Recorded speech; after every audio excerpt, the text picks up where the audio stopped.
अब देखो जरा एग्जाम्पल टू को जरा ध्यान से पढ़िए और समझिए क्या कह रहे हैं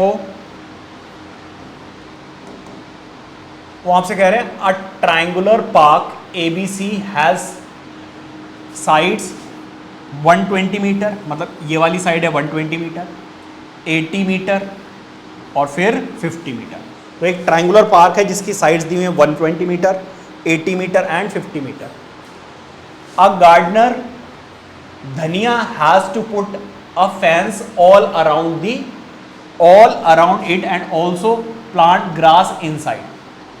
ठीक है, और इसके अंदर उनको क्या करना है, ग्रास लगानी है। ठीक है, और वो आपसे कह रहे हैं how much area does she need to plant. तो पहले तो आपको ये बताना है कि वो उसे कितना एरिया में प्लांट्स लगाने पड़ेंगे। तो इसका मतलब एक तो हमें फाइंड आउट करना है एरिया ऑफ द ट्रायंगल। उसके बाद वो आपसे पूछ रहे हैं कॉस्ट ऑफ फेंसिंग बताइए। तो अगर ये चारों तरफ इसके ऐसे फेंसिंग करवाते थे, फेंसिंग मतलब वायरिंग ऐसे कवर, जिससे कि एनिमल्स वगैरह इसके अंदर ना जाए। ठीक है, तो उसके लिए उसको कितनी कॉस्ट देनी पड़ेगी। बीच में इसने क्या किया है, 3 मीटर का एक गेट छोड़ दिया है। तो मतलब फेंसिंग जो है वो इसके पेरीमीटर के इक्वल नहीं होगी। पेरीमीटर में से 3 मीटर हमें वायर माइनस करनी पड़ेगी, क्योंकि गार्डनर को खुद भी तो एंट्री करनी है ना। इसके बाद वो आपसे कह रहे हैं कि हर मीटर की जो कॉस्ट है वो कितनी है, 20 रुपीज़ है पर मीटर, और 3 मीटर वाइड जो है वो गेट हमें छोड़ना है एक साइड में। तो इस तरीके से क्वेश्चन है। तो पहले आपको निकालना है एरिया और फिर आपको निकालनी है इस फेंसिंग की कॉस्ट। फेंसिंग का मतलब चारों तरफ वायरिंग करना। ठीक है, तार लगा देना जिससे कि जानवर वगैरह ना घुसे। अब पहले इसका एरिया निकालते हैं विद हीरोन्स फॉर्मूला। तो एग्जांपल आपका है ये 2। लेट करेंगे साइड्स बी, ए हमने ले लिया क्या, ए बी जो कि है 50 मीटर, बी हमने ले लिया बी सी जो है 120 मीटर, फिर हमने ले लिया सी जो है ए सी विच इज़ 80 मीटर। समझ आ रही बात या नहीं। अब आपको क्या करना है, आपको निकालना है एरिया। एरिया के लिए आपको ज़रूरत पड़ेगी सेमी पेरीमीटर की। किसकी ज़रूरत पड़ेगी, सेमी पेरीमीटर। सेमी पेरीमीटर कैसे निकालते हैं, A plus B plus C divided by 2।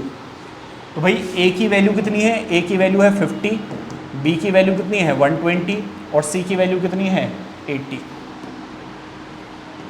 Divided by 2। तो देखो ये हो गया 200 और ये हो गया 250। तो 250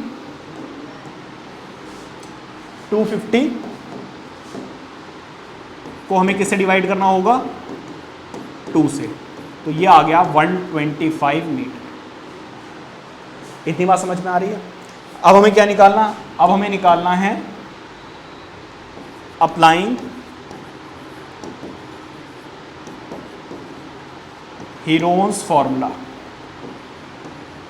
हीरोन्स फॉर्मूला क्या कहता है, हीरोन्स फॉर्मूला कहता है जी area of triangle A B C आप कैसे निकाल सकते हो, आप निकाल सकते हो S minus A, S minus B और एस माइनस सी करके। समझ गए। अंडर रूट में एस कितना है 125, एस कितना है 125 माइनस ए की वैल्यू कितनी है 50। थोड़ा ध्यान से पुट करना, एस की वैल्यू 125, फिर ब्रैकेट है तो ब्रैकेट लगा दिया, एस की वैल्यू 125 और ए की वैल्यू 50, फिर bracket close bracket open, S की वैल्यू कितनी है भाई 125 माइनस बी की वैल्यू कितनी है 120, एस की वैल्यू 125 और सी की वैल्यू कितनी है 80।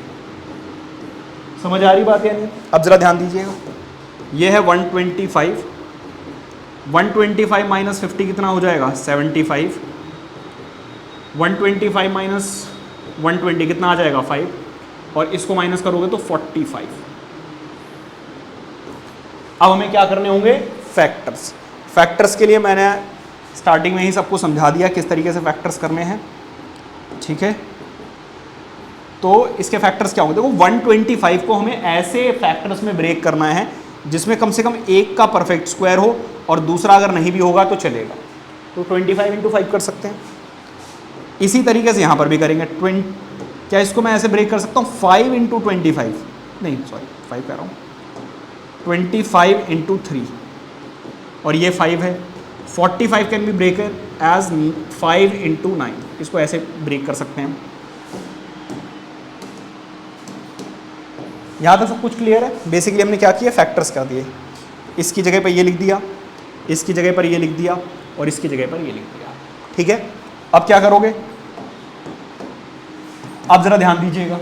देखो 25 का हमें स्क्वायर रूट पता है कितना, 5। इस वाले 25 का भी कितना होगा, 5।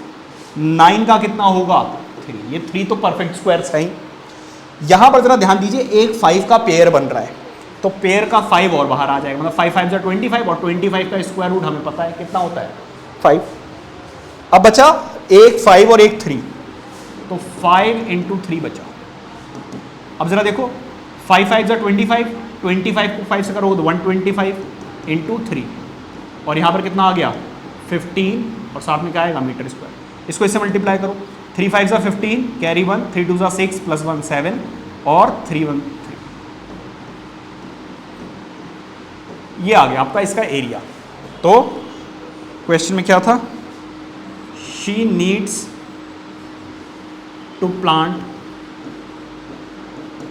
इन 375 under root 15 metre square area.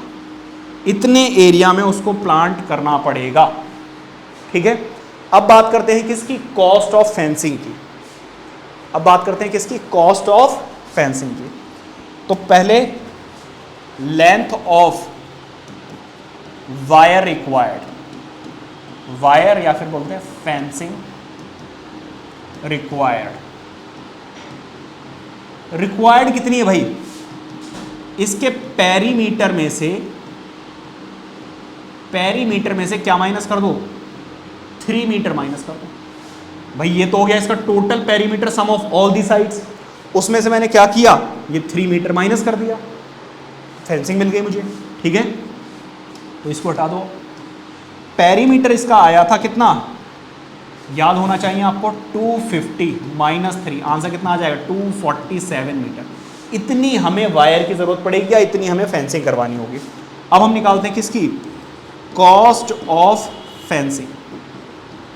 Cost of fencing, cost of fencing कितनी हो जाएगी भाई, जरा देखो 20 इंटू 247 कितना आ गई कॉस्ट, जरा देखो 7 2 जा 14 कैरी 1, 2 4 जा 8, 8 प्लस 1 9 और 2 2 जा 4। तो ये है इसकी कॉस्ट। समझ आ रही बात है नहीं, तो 4940 में पूरी फेंसिंग हो जाएगी। आई होप कि अच्छे समझ में आ गया होगा।